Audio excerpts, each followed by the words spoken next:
देखो इसमें क्या है, हमको निकालना है A B parallel to E F, ठीक है। गिवन पता है, प्रूफ पता है, ठीक है ना। कॉन्स्ट्रक्शन करना है, ई एफ को एक्सटेंड हम करते हैं लाइन एम, है ना, पॉइंट एम तक। अब देखो यहाँ पे हमको एक ट्रायंगल दिख रहा है, ट्रायंगल एम ई सी, ठीक है। इस ट्रायंगल में हम इन तीनों एंगल का निकालते हैं कि कौन सा एंगल कितने डिग्री का है, ठीक है। यहाँ पास है 145 डिग्री और यहाँ पास हमको नहीं पता, तो लीनियर पेयर ऑफ एंगल से निकल जाएगा। यहाँ पास का एंगल है ना 35 डिग्री निकल जाएगा लीनियर पेयर ऑफ एंगल से, है ना। एंगल एम ई सी करके प्लस एंगल एफ ई सी करके इज इक्वल्स टू 180 डिग्री होता है। हमको पता है किसी भी लाइन पर जो एंगल बनते हैं कितने डिग्री के होते हैं, 180 डिग्री के, है ना। तो ये एंगल हमारा कितने निकला है, 35 डिग्री।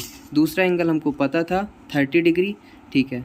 इनके बाद हमने क्या किया, यहाँ पास हमने लगाया angle sum property, angle M, यहाँ पास angle M plus angle E plus angle C, angle M plus angle E plus angle C बराबर से होता है 180 डिग्री, है ना। क्या होता है एंगल सम प्रॉपर्टी, किसी भी ट्रायंगल में ट्रायंगल सम प्रॉपर्टी होते हैं ना, तो क्या होता है 180 डिग्री होता है किसी भी ट्रायंगल के सम। अब देखो यहाँ पास से हमको दो एंगल दिए थे, एंगल ई पता था 35, एंगल है ना ये सी पता था 30, और एंगल सी एम ई हमें नहीं पता है, तो हमने इसको LHS से RHS में भेजा और एंगल सी एम ई हमको निकला है 115 डिग्री। कहाँ पे है, एंगल सी एम ई, ठीक है, ये वाला एंगल यहाँ पास। अब देखो हमको इस ट्रायंगल के सारे एंगल पता है।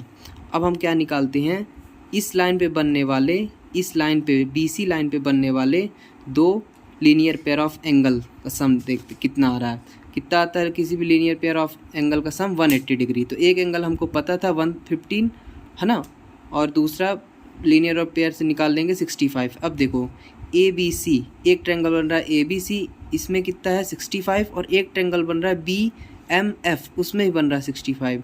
जब किसी, यहाँ पास देखते हैं अपन, एंगल BME बराबर से क्या हो जाता है, एंगल ABC, है ना, एंगल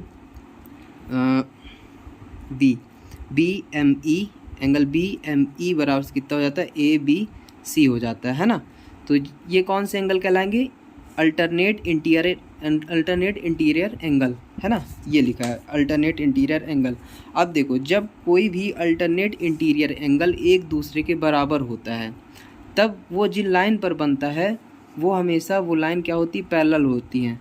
या फिर हम यह कह सकते हैं कि किसी भी पैरेलल लाइन पर अल्टरनेट इंटीरियर एंगल का सम एक दूसरे के बराबर होते हैं। हमेशा अल्टरनेट इंटीरियर एंगल एक दूसरे के बराबर होते हैं।